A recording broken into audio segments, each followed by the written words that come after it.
hired gun, a secret weapon for desperate families who feel the system has failed them. Your typical stay-at-home mom before she helped crack the case of her best friend's murder.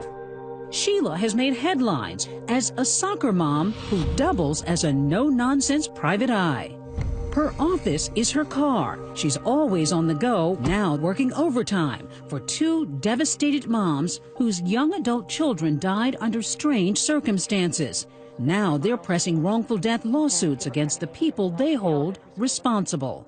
You look unassuming. Nobody would look at you necessarily and guess PI. No. But yet you get in there and you start digging. I dig. I think I owe that to the family. Whoa. Recently, her job brought her here.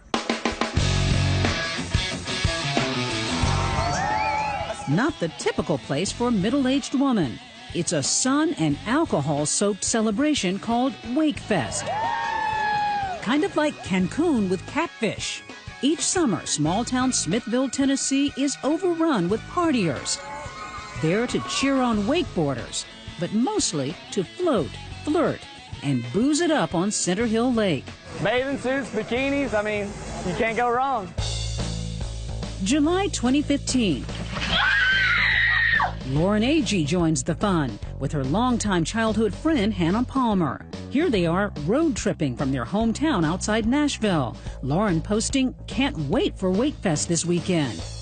And Lauren's not just joining the party, she's the life of the party. Spirited, silly, and striking. An avid dancer, she's even performed in music videos. With devoted mom Sherry, her biggest fan. We were inseparable. You called her a mini-me? Mm-hmm. And she called you Mama Bear? Mama Bear. Let me hear that boy. Let me hear that boy. In her second year at a local college, she's studying criminal science. She wanted to solve mysteries. Kind of ironic, because you're trying to solve the mystery of what happened to her. Exactly. What happened to Lauren begins that weekend at Wakefest. Friday, she and Hannah slip right into party mode, all smiles on the lake. With them, Hannah's boyfriend, Aaron Lilly, and his friend, Chris Stout, whom Lawrence just met. Both men clearly adrenaline junkies based on their social media accounts. On land, on the water, in the sky. At night, they're at the only bar in town at the marina. That's Lauren waving at the camera. Saturday evening, off-duty cop and Wakefest security officer Chris Yarchuk bumps into Lauren at the bar. What'd you make of her? She was energetic, lively. He sees her leave around 2 a.m. after a night of drinking, finding her way in the dark with Hannah, Chris, and Aaron. So they left? They left. The four of them walked down the dock. That was the last time I saw them, yeah.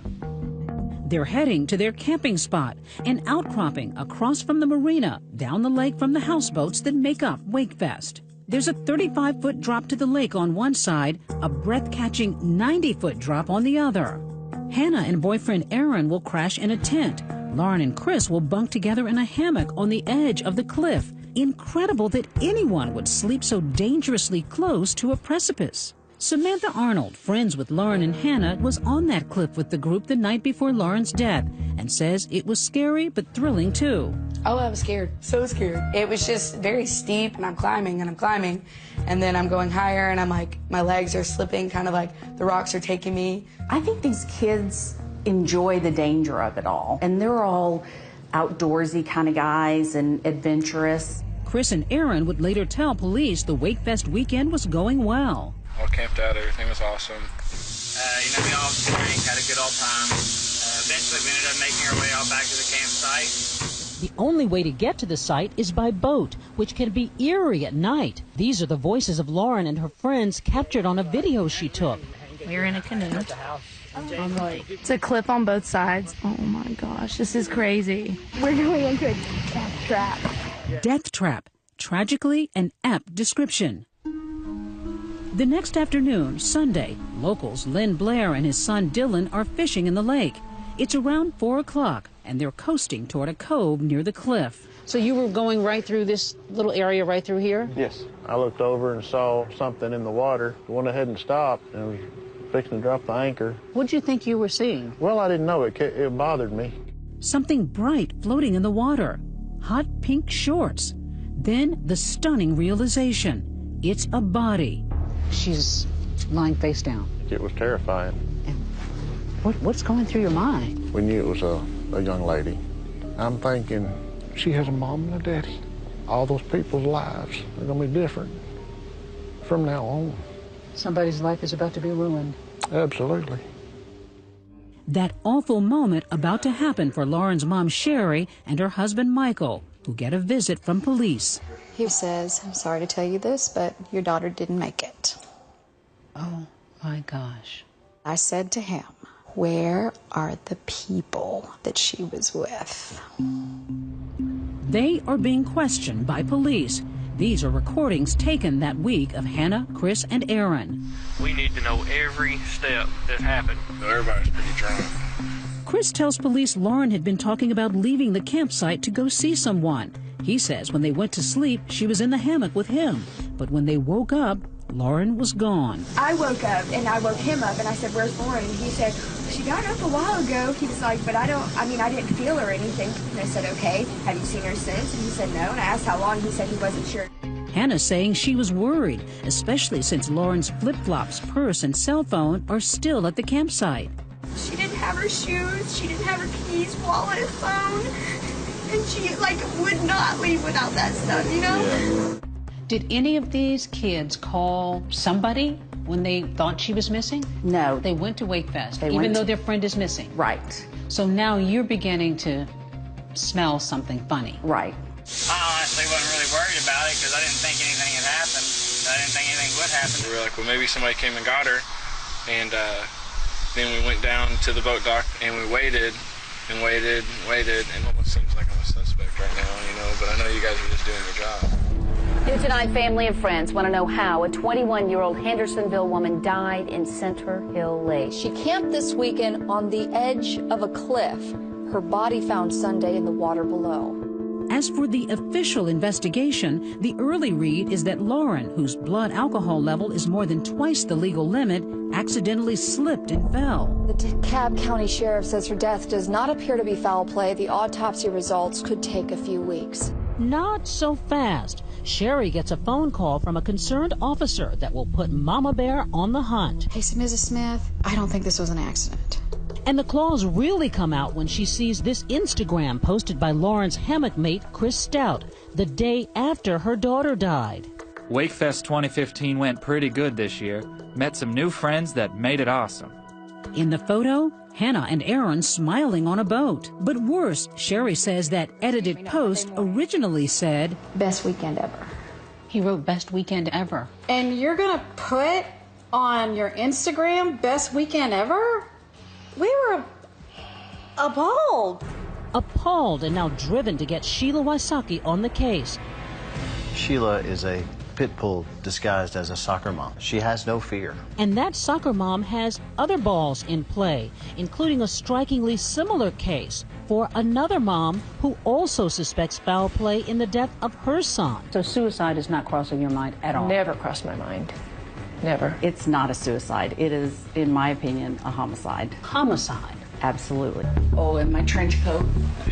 Private Eye Sheila Wysocki is living out of a suitcase, splitting time between Lauren Agee's mom, Sherry Smith, in Tennessee, and another family 700 miles away in Coppell, Texas.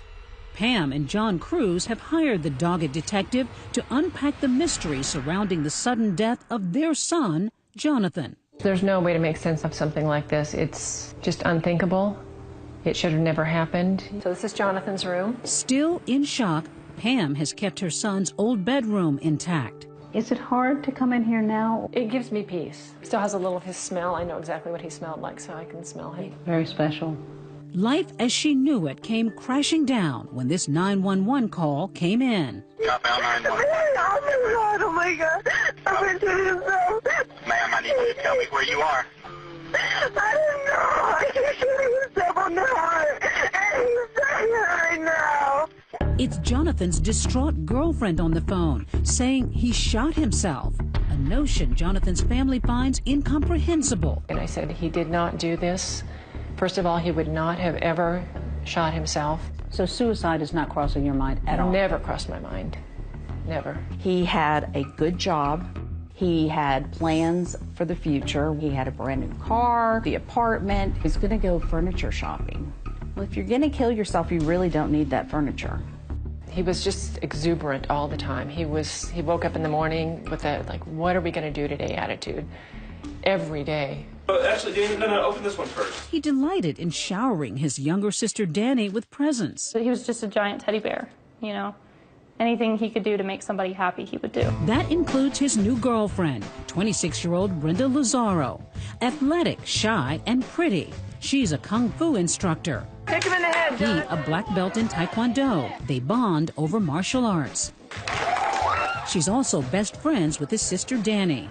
She and I were paired to choreograph a fight scene together. That's how we became friends. Here's video of the two on the kung fu demo team. How did you feel about Brenda? I liked her. Very reserved. She doesn't say much at all. Was he falling for her? Was she falling for him? It seemed like they were very into each other. He was a very touchy-feely, affectionate person. He always had a hand on her shoulder. The romance moves quickly. After 3 months together, Jonathan and Brenda are already talking marriage, even children, taking happy selfies together.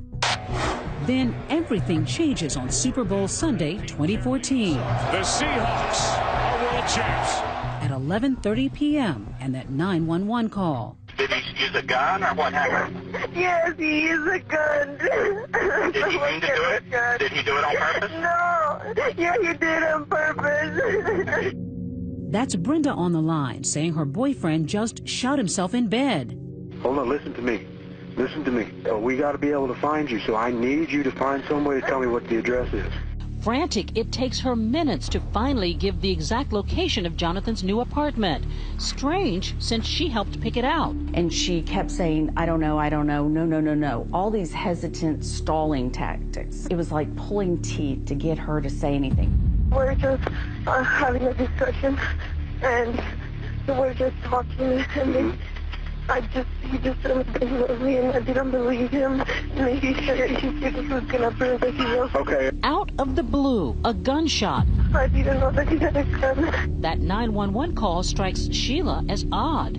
Generally, you would think she would be wanting to help him, talking about his needs, and she's talking about loving her. She's kind of explaining things a little too early.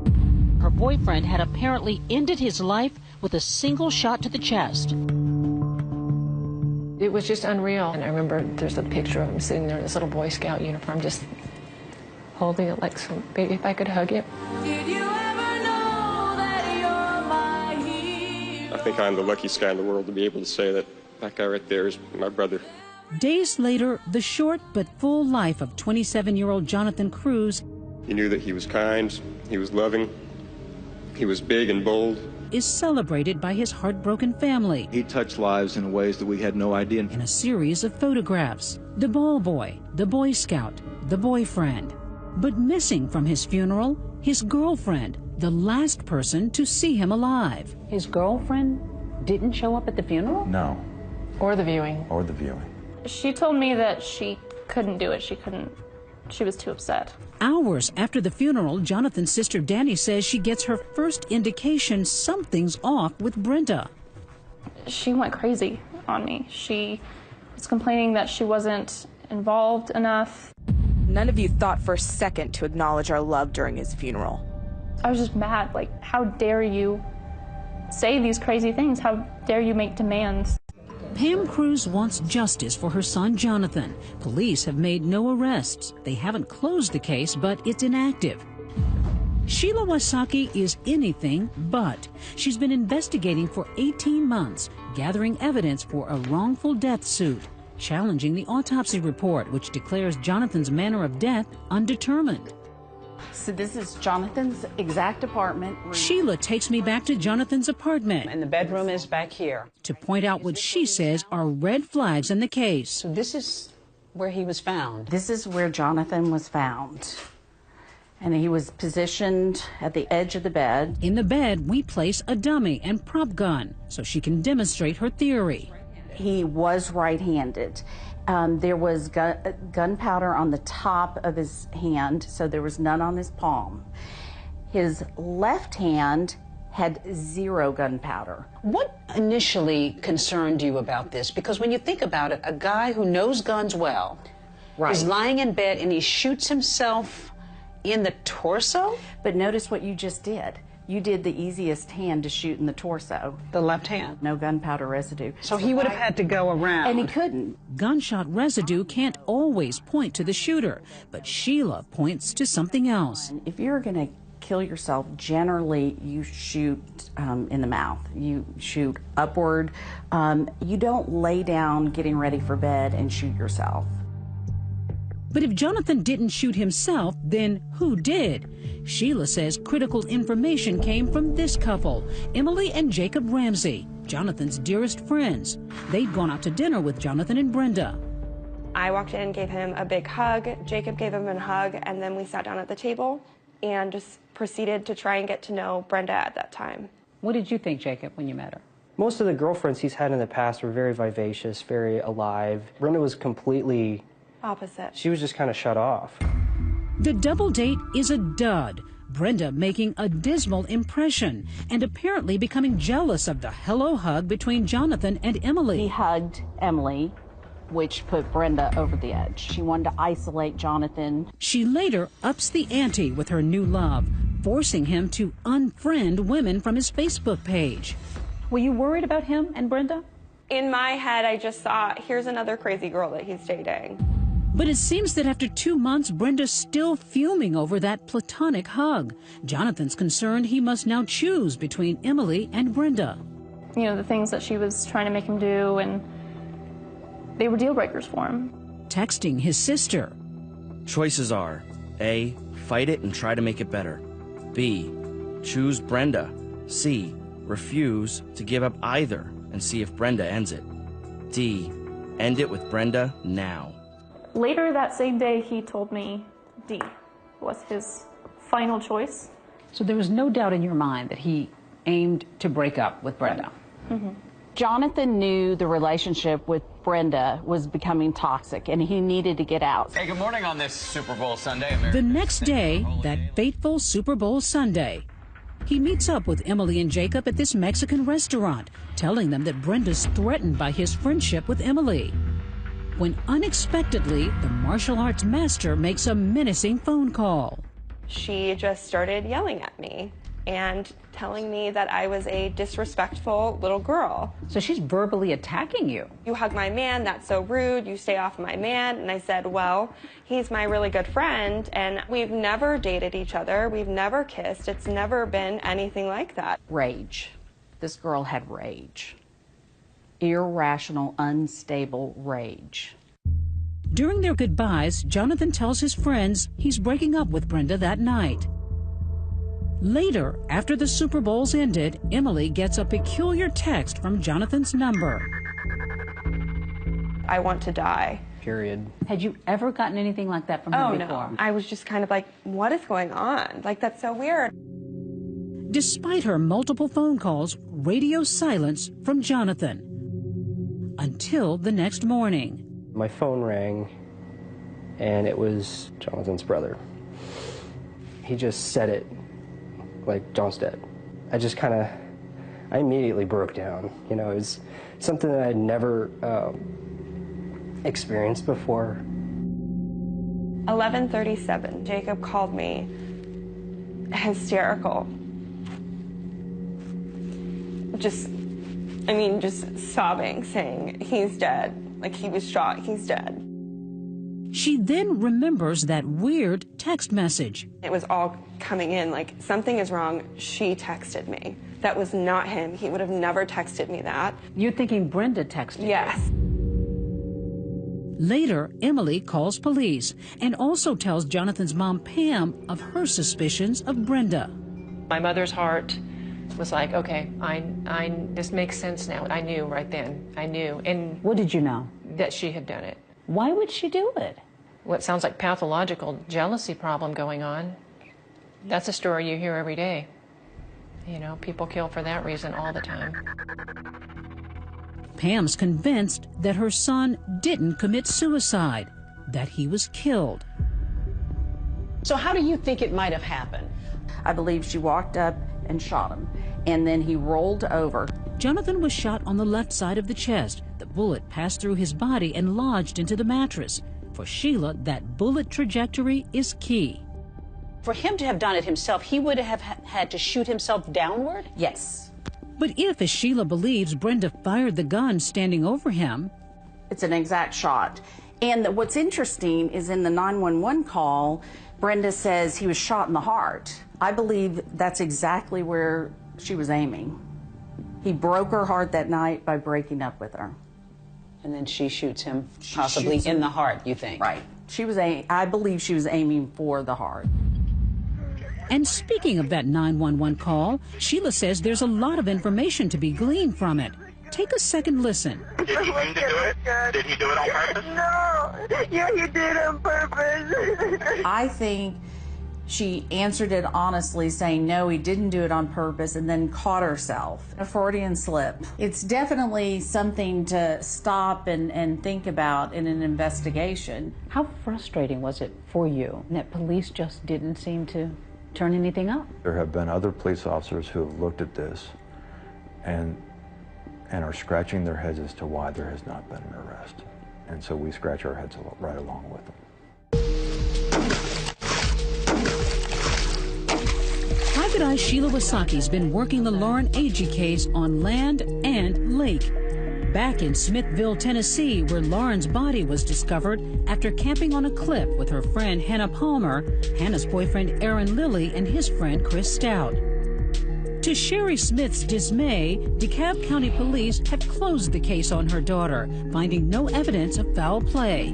The medical examiner calling Lauren's death an accident, determining she fell from a cliff, landed on rocks, and rolled into the lake.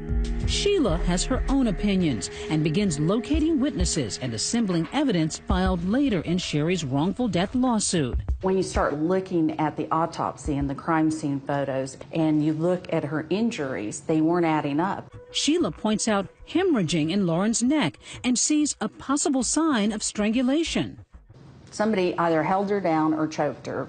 And she's following a lead, this police officer who called Sherry Smith. I basically just wanted her to know that I strongly felt that it was not an accident. Ryan Mellison was working for a neighboring police department on the day Lauren's body was found and spent time with Chris and Aaron at the scene. They were extremely nervous. In a rare step, Mellison questions the findings of his brothers in blue, saying Aaron and Chris expressed no sympathy or concern for Lauren. Just their body language and demeanor toward the incident told me that there was something wrong with the picture. People don't act like that unless they know something or they have something to hide. Could he be right? Sheila tracks down another skeptical police officer from outside DeKalb County. Remember Chris Yarchuk? He worked security at Wakefest and met Lauren the night before she died. He, too, suspects something's off. Your radar kind of was raised right away. Absolutely. He leads us up to the campsite, a snake-infested rocky outpost. We take the same route as Lauren and her friends, with the steep incline and the unstable footing. Even with a rope, it's no small task. It's not easy getting up here. Okay. So this is the spot. Wow. That's quite a trek. Great view, though.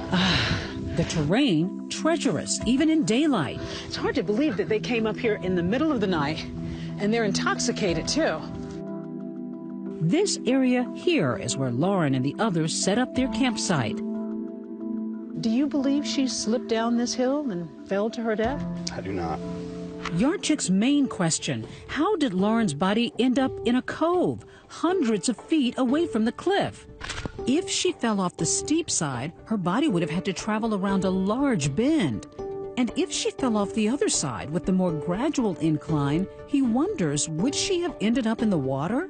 If she slipped and fell down here, could she have made it into the water? There's too many trees here. There's too many rocks. There's just no way. I mean, you could maybe make it to halfway down where it flattens out.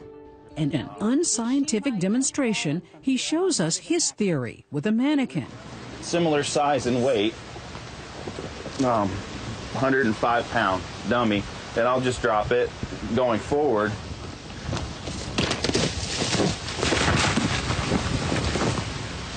It was caught in the branches, didn't even make it down to the bottom. Correct. It's not even halfway down.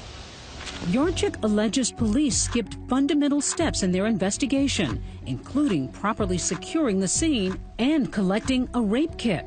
At the lake, Sheila tests the water currents. It's not moving.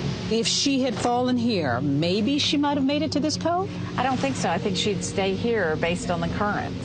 And interviews those boaters who found Lauren's body. And her legs and arms were pointed down. Yes. But she really wants to talk to Hannah, Chris, and Aaron.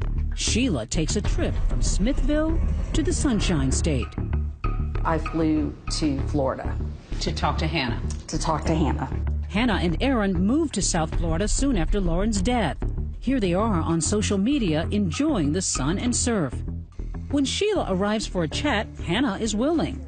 You understand that we're recording, Yes. and you're okay with that? Yes, that's okay. fine. All right. She repeats her story that Lauren was simply missing when she woke up. From the time I went to sleep to the time I went awake, there's nothing. It's just a void of what was she doing? What was she thinking? Was she peeing? Was she with somebody else? I don't know. As for Chris, who Hannah and Lauren met that weekend, He was asleep. I didn't know him well, but people ask me, do you think he could have done it? No. I don't think he would have been physically capable without me hearing. Hannah explains why she didn't call Lauren's parents and authorities that morning when Lauren was gone. Everybody's like, don't worry, Lauren's the kind that's make friends with anyone. And, right. Okay, I'll try to keep calm. I searched as much as I could without having to go to every single boat. I figured she would find us. Mid-conversation, Sheila says there's a telling moment, and she's immediately suspicious. Hannah's phone starts ringing. It's Aaron on the phone. What we were able to hear was stick to the story. Aaron said stick to the story. Yep. Hi. Nice to meet you. Two moms, and until this very moment, two strangers. This was actually her audition picture. Sherry Smith and Pam Cruz, members of a sad sorority. You're both a part of this horrible club that nobody wants to be a part of. A sisterhood that we didn't choose to be part of, but we are. Both fueled by gut instinct and united by understanding. Why are they not here with us anymore? I know. It's just so unfair. You don't know that this is what I'm going to have left. And both believing the authorities have dropped the ball. The police won't listen to anything I have to say. On this day, a third mom, that pit bull private eye, joins them to discuss their cases. We're going to work on Thursday. Okay. And your 911 call. Armed with information, the moms are taking justice into their own hands, filing wrongful death lawsuits against the friends who were among the last to see their beloved children alive. What do you hope to accomplish with the civil lawsuit? Finding the truth.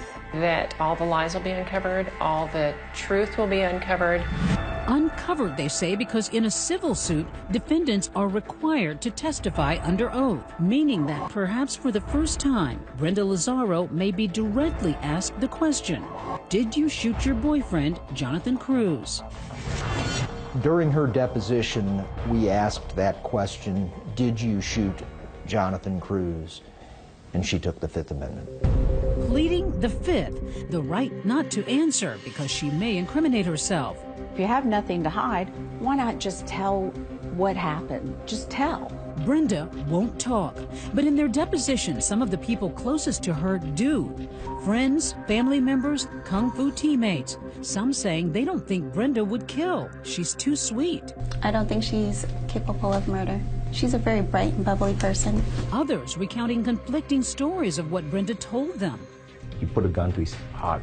Well, she said he shot himself in the head. They were not even having an argument. She went to the bathroom, and when she came out, he was already shot. Who among those depositions stood out for you? What made me think we had a case was Matthew Kirk. Matthew Reza Kirk. He gave us a good profile of what Brenda was like to date. Matthew Kirk, Brenda's ex-boyfriend. She almost ruined my life. They met in college and were together for 5 years. She was jealous of any woman I talked to. She'd always say things such as, you like her? She just got crazy whenever I went around any girl. How did she go crazy? She cut herself. He says Brenda harmed herself regularly, more than 100 times. His talking about her history and how she isolated him. She did similar things with Jonathan, even though, remember, they only dated a few months. Matthew says Brenda was possessive, yet never violent. Well, except for maybe once. She threatened to kill my mom one time. What'd she Well, say? no, she just held some scissors in her hand and said, I'm going to go see your mom. That was one time. And that's the time that I called the police on her. Brenda is jealous, creates drama, plays the victim. I believe she is a cold-blooded killer. Brenda Lazaro has denied all the allegations against her. If this is so clear to you, why isn't Brenda Lazaro under arrest? A great question for the Coppell Police Department. I do not understand it. In a statement, the Coppell Police Department says it does not have enough evidence to present to a grand jury.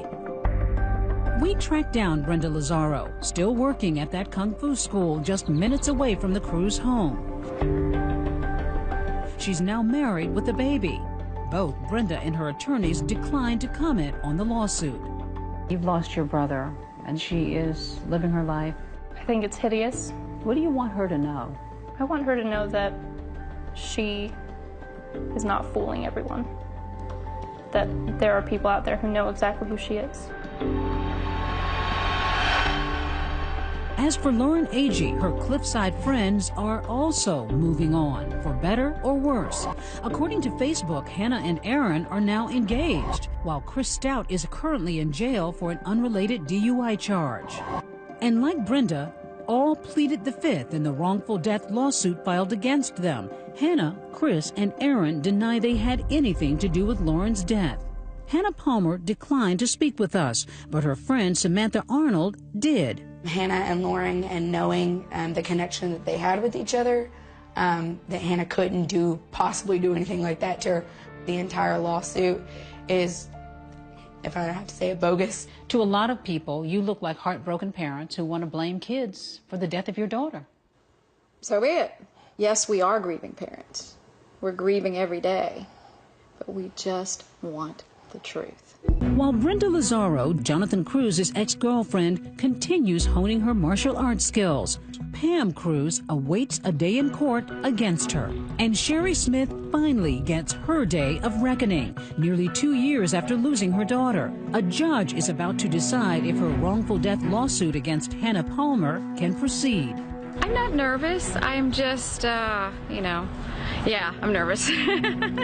First, a blow to Sherry's hopes. The judge dismisses nearly all the observations of witnesses like police officers Chris Yarchuk and Ryan Melanson, and the conclusions of private investigator Sheila Wasaki. Their opinions were not based on any relevant scientific methods, processes, and data, and seemed to be just pulled out of the thin air. In fact, we spoke with Dr. Jonathan Arden, a forensic pathologist. To me, the evidence is highly consistent with a fall off a cliff. As for the police investigation, the DeKalb County Sheriff's Department defends its detective work, saying there's simply no evidence in this tragic case that will support Lauren's death being considered homicide or foul play. And the judge agrees, ruling there will be no trial against Hannah Palmer. The court finds that the plaintiff has not produced any shred of evidence that anyone intentionally harmed Miss Agee. It's a disappointing setback for Sherry. Her lawyer, Alex Little, says they will appeal. But it's just another day in court, and we'll proceed on, and we expect to prevail in the end. Sheila says this about the judge's findings. Was I offended by what the judge said? No, because I deal with it every day, and I'm prepared for it. And I love that people underestimate me. Keep it coming. Michael's downstairs. Sherry's lawsuit against Aaron Lilly and Chris Stout is still pending. They have not responded to request for comment. Good. I am going to go and get a large glass of wine. No matter what happens, this grieving mom says nothing will lessen the pain of losing Lauren, an agony she doesn't need to explain to Pam Cruz. To stay close to Jonathan, she wears a special necklace. This necklace I'm wearing, the little heart, has a little bit of Jonathan's ashes inside. Get to carry a little bit of him every day. He's such a good boy. After meeting, the two moms vow to stay in touch. I feel like I've known him for so long. I know, I feel like I've known you too. United in their love for their children, their loss, and the woman in whom they placed so much faith. You get emotional with some of these cases, don't you? With all of them. Pam wants to be heard. She wants Jonathan to be heard. Same with Lauren and Sherry. And I hear them. And Sherry hopes Lauren can hear what's in her heart. So we are sending these to heaven, guys. All right, on the count of 3. 1, 2, 3.